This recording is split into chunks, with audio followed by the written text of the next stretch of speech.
Hello, this is reading in the Bible, NIV, the New International Version, chapter 21, the Birth of Isaac.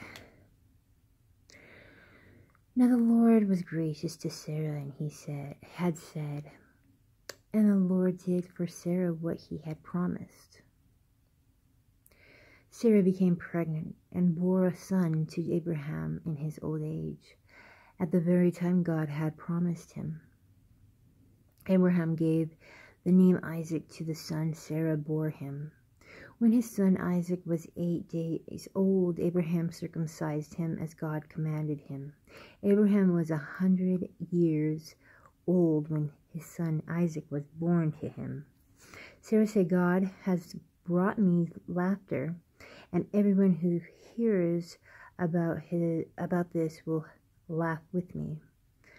And she added, who would have said to Abraham and Sarah would nurse children, yet I have borne him a son in his old age.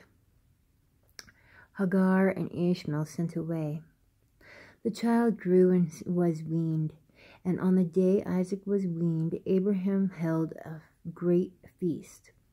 But Sarah saw that the son whom Hagar the Egyptian had born to Abraham was mocking, and she said to Abraham, get rid of that slave woman and her son, for that woman's son will never share in the inheritance with my son Isaac.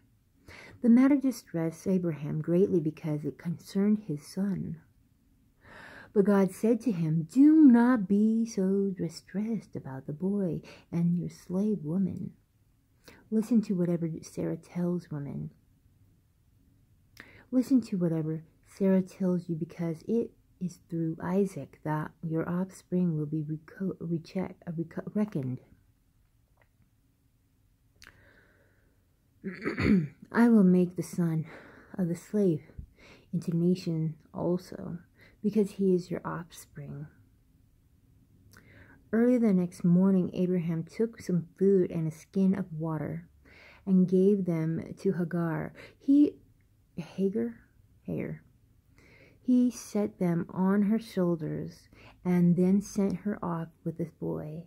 She went on her way and wandered in the desert of Beersheba. When the water in the skin was gone, she put this boy under one of the bushes. Then she went off and sat down about a bow shot away, for she thought, I cannot watch the boy die. And as she sat there, she began to sob.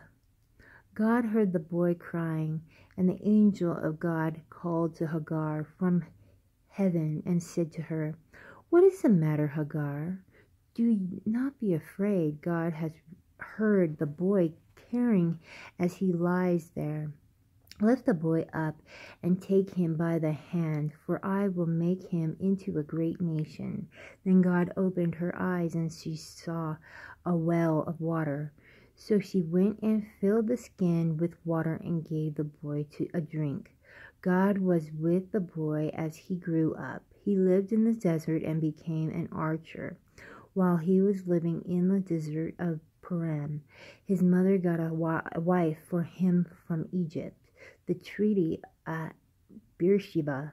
At that time, Abimelech and Phicol, P-H-I-C-O-L, so the Phicol, the commander of his forces, said to Abraham, God is with you everything you do.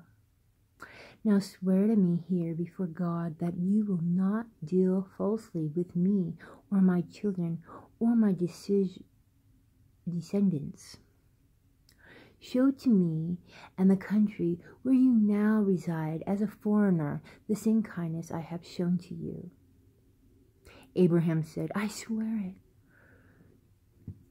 it. Then Abraham complained to